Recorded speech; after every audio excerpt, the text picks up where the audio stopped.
रत्नागिरी जिले के हाथखंबा विद्यालय के पास एक बड़ा हादसा हुआ, जहां एक गैस टैंकर मोड़ पर पलट गया। टैंकर से गैस का रिसाव शुरू होने के बाद पूरे इलाके में दहशत फैल गई। जानकारी मिलते ही जिला प्रशासन और पुलिस ने त्वरित कार्रवाई करते हुए लोगों को सुरक्षित स्थानों पर भेजना शुरू कर दिया।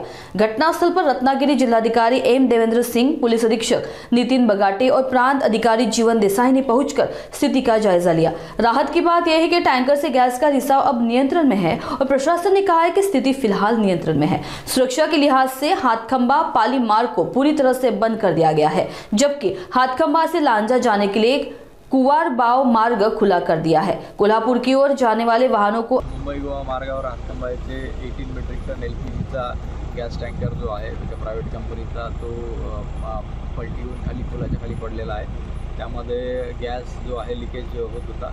तर MIDCची टीम, जिल्हा प्रशासन, जिल्हा पोलीस दल यांनी योग्य रीतीने परिस्थिती हाताळून जी MIDCची रेस्क्यू टीम आहे त्यांनी तात्पुरता तो गॅस टँकरचं लिकेज ते बंद करण्यात आलेला आहे आणि ERV व्हेकल जी आहे रेस्क्यू ती येणार आहे। त्याच्यानंतर तो गॅस त्याच्यात ट्रान्सफर करण्यात येईल। तोपर्यंत जिल्हा पोलीस दलाने दोन्ही बाजूची ट्रॅफिक आम्ही डायव्हर्ट केलेली आहे। MIDCची टीम सध्या घटनास्थळी उपस्थित आहे।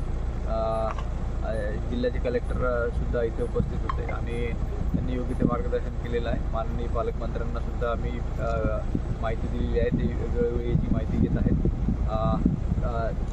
ERV व्हेकल येऊन ते पूर्णपणे गॅस ट्रान्सफर झाल्यानंतर मुंबई गोवा मार्गावरील वाहतूक जी आहे ती सुरळीत करण्यात येईल। साधारण किती तासानंतर ही वाहतूक सुरू होईल? काय ERV व्हेकल आलेली नाही आहे, त्याला 5 ते 6 घंटे साधारणतः लागतात। आल्यावरती रेस्क्यू टीम पूर्णपणे आढावा घेऊन त्यानंतरच ती गॅस टँकर पूर्ण खाली झाल्यानंतरच आम्ही ती वाहतूक सुरळीत सुरू करू। सर, असं एक समजतं की इथल्या रहिवाशांना आजूबाजूच्या स्थळावर हलवलं गेलं, गावातल्या लोकांना इथून हलवलं गेलेलं आहे, कारण गॅस टँकर जो आहे तो डेंजरस आहे। ब्लास्ट झाल्यानंतर गावकऱ्यांच्या जीवाला धोका असू शकतो, त्यामुळे त्यांना इथून सुरक्षित स्थळी हलवण्यात आलेलं आहे।